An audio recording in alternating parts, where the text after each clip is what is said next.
संविधान के हर पंक्ति में एक एक कॉलम में हमारा हक बनता है। एनसीटी की गाइडलाइन भी कहती है कि हर वर्ष पात्रता परीक्षा आयोजित होनी चाहिए। आरटी एक्ट 9 भी कहता है कि हर वर्ष पात्रता परीक्षा आयोजित होनी चाहिए। तो फिर हमारे बिहार में क्यों नहीं? तो सरकार तो हमारे लिए वो है ना जो हमारे लिए कुछ अच्छा सोचे, जो हमारे लिए रोजगार दे, जो हम इस तरह का नौबत न लाए कि धरना स्थल पे आना पड़े। तो सरकार की बातों में मत उलझाइए। जो सरकार अच्छी है, जो हमारे लिए काम अच्छा करेगी। नमस्कार, मैं रामजी प्रसाद, आप देख रहे हैं BR न्यूज़। मैं अभी मौजूद हूँ पटना के गर्दनी बाग धरना स्थल पर।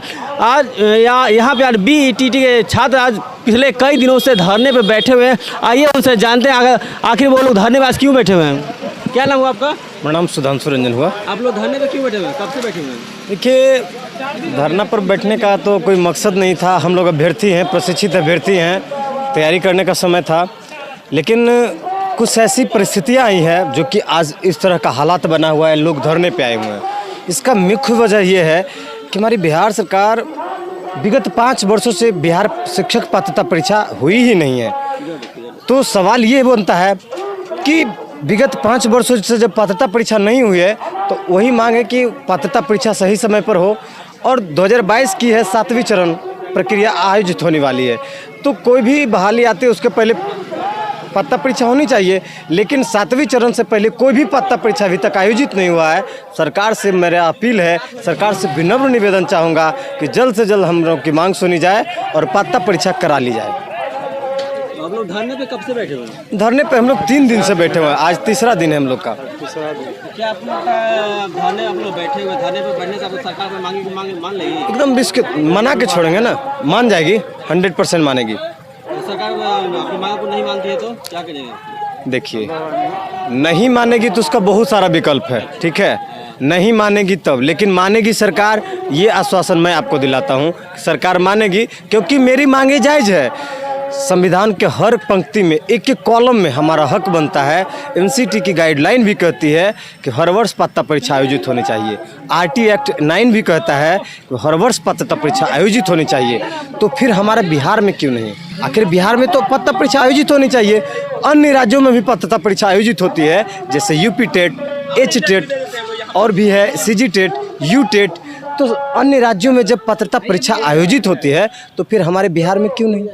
हमारे बिहार का तो, और हम बिहार के मूल निवासी हैं और हमें बिहार पात्रता परीक्षा से ही वंचित किया जाएगा, ये तो बर्दाश्त नहीं होगा। हर हाल में हमें चाहिए बिहार का हक, और बिहार का हक है तो लेके रहेंगे। अब लोग पिछले 3 दिन से धरने पे, इससे पहले अभी नेता विपक्ष के पास भी जा सकते थे ना। देखिए, माननीय पप्पू यादव यहाँ आने का काम किए थे और हमारी मांग को सुने हैं। तो सवाल ये है कि कोई भी हो, सरकार तो हमारे लिए वो है ना जो हमारे लिए कुछ अच्छा सोचे, जो हमारे लिए रोजगार दे, जो हम इस तरह का नौबत न लाए कि धरना स्थल पे आना पड़े। तो सरकार की बातों में मत उलझाइए। जो सरकार अच्छी है, जो हमारे लिए काम अच्छा करेगी। कुछ मांग है आप लोग की? बस 7वां चरण से पहले बिहार टेट का आयोजन हो, क्योंकि पिछले 5 वर्षों से लगातार BTET का आयोजन नहीं हुआ है। पिछले 5 वर्ष अभी आप लोग हम लोग इसलिए भी आवाज़ उठा रहे हैं क्योंकि एक मिनट, क्योंकि हमारे जो बड़े भाई लोग वो लोग आवाज़ नहीं उठा पाए। हम लोग का ट्रेनिंग समाप्त हुआ है, 19 से 21 के हम स्टूडेंट हैं। कोविड की वजह से हम लोग का सेशन लेट हुआ, तो हम लोग अब जब ट्रेनिंग हम लोग की कंप्लीट हो गई, हम लोग प्रशिक्षित हो गए हैं, तो हम लोग की मांग है कि बिहार टेट का आयोजन हो। तो इस चीज़ की हम मांग कर रहे हैं, बिहार टेट का आयोजन हो। तो उसमें भी हमारे जो बड़े भाई हैं उनको तकलीफ है। 7 फेज से पहले BTET हो, 7 फेज से BTET हो, यही मेरा मांग है। अगर सरकार आपकी मांगे नहीं माने क्या करें आप लोग? हम निश्चित अनिश्चितकालीन धरना करेंगे, भूख हड़ताल करेंगे। हमारा मांग जायज़ है, हमारा मांग जायज़ है, संवैधानिक मांग है और संवैधानिक मांग है। और सरकार भी जान रही है, सरकार भी ये चीज़ अच्छी तरह से जान रही है कि इन लोगों का मांग जायज़ है। बिल्कुल बिल्कुल। तब तो 3 दिन से 3 तरह का लेटर निकाल रहे हैं। सरकार आपकी बोलेंगे, अब सरकार आपकी मांगे जायज़ है तो सरकार आपकी मांग क्यों नहीं मान रही है? मांग नहीं मान रही, उनको कार्य नहीं करने दे रहा है। स्वतंत्र नहीं है वो भी स्वतंत्र नहीं है, वो भी स्वतंत्र नहीं है। कहीं से कहीं न राजनीतिक पॉलिटिशियन से होगा, उनके दबाव प्रेशर होगा। मुख्यमंत्री जो होता है वो पूरा बिहार का मुख्यमंत्री ना है, बदल रहे हैं। उनको दिन पर दिन बयान बदल रहा है। इसका मतलब उन पर भी हावी हो गया। शिक्षा विभाग भी परेशान हो चुके हैं इस सरकार से, डबल इंजन की सरकार से। जितना मंत्रिमंडल है, मंत्रिमंडल क्या पूर्ण रूप से अपना मन से काम कर रहा है? कोई नहीं कर रहा है, कोई नहीं कर रहा है। तो हम यही कहना चाह रहे हैं, हम उनको वोट दिए हैं, और वोट एक ऐसी ताकत है, हमारी लोकतंत्र में खूबसूरती बनाती है। हमने चाह रहे हैं कि हमारे मंत्री आदरणीय जो मंत्री है बिहार सरकार के शिक्षा मंत्री, वो अपना कुछ ऐसा गलत न कदम उठाए कि हम लोग भी गलत कदम उठाना पड़े। आप लोग अपनी मांग को लेकर शिक्षा मंत्री यहाँ गए थे? हाँ गए थे। आज नहीं 2 महीना पहले। हाँ, और वहाँ क्या आश्वासन दिया था? हम पिछले 2 महीना से 2 महीना बोल रहे हैं, लगभग 4 महीना से शिक्षा मंत्री सचिवालय का दौरा करते आए हैं और हर बार एक ही आश्वासन मिलता है कि ठीक है, इस पे हम लोग विचार करेंगे, लेकिन अभी तक उनका कोई विचार हम लोग के पक्ष में नहीं आया है। अंत में मजबूर होकर उन लोगों के द्वार का सचिवालय हुआ या शिक्षा मंत्री का आवास हुआ, वहाँ का दरवाज़ा खटखटा कर हम लोग थक चुके हैं, तो अंत में आकर हम लोग गर्दनी बाग में अपना और हम डेरा जमाए हैं। और हम लोग की तैयारी पूरी है, आप ऊपर देख भी सकते हैं, दिखा भी सकते हैं लोगों को कि बारिश में भी हम लोग यहाँ से हिलने वाले नहीं हैं। जब तक मेरी मांग फिर भी हाँ, हम लोग यहाँ बैठे रहेंगे जब तक सरकार हमारी मांगे को नहीं मानती है, तब तक हम यहाँ बैठने के लिए तैयार हैं। तैयारी हम लोग की पूरी है। बस एक बात कहेंगे, मांगो और जोरों के बीच संघर्ष हमारा नारा है। 7वें चरण से पहले बीटेट हो, यह अधिकार हमारा है।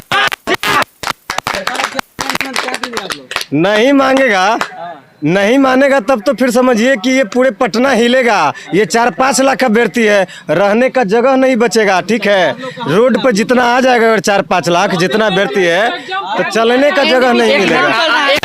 एक मिनट, इनका जवाब है। इनका प्रश्न था कि आपके लोग कहाँ हैं, आप 4 लाख लोग बोल रहे हैं।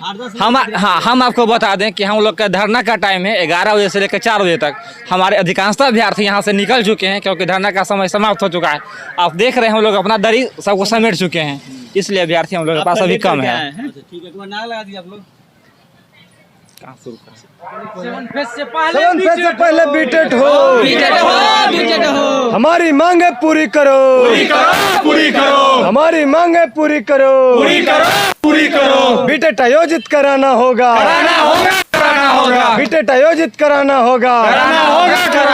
हम अपनी मांग लेकर आएंगे, हम अपनी मांग लेकर आएंगे, हम अपनी मांग लेकर आएंगे। हमारी मांग पूरी करो, हमारी मांग पूरी करो। तो आपने सुना इनका सीधे और साफ तौर पे कहना है कि अगर सरकार हमारी मांगे अगर नहीं मानती है तो हम लोग यूं ही इसी तरह से अनिश्चितकालीन धरने पर बैठेंगे और हर लाखों की संख्या में हम लोग सड़क पे उतरने का काम करें। तो इसी के साथ आप देख रहे थे, आप BR न्यूज़, हमारे चैनल को लाइक करें, सब्सक्राइब करें। बहुत बहुत धन्यवाद।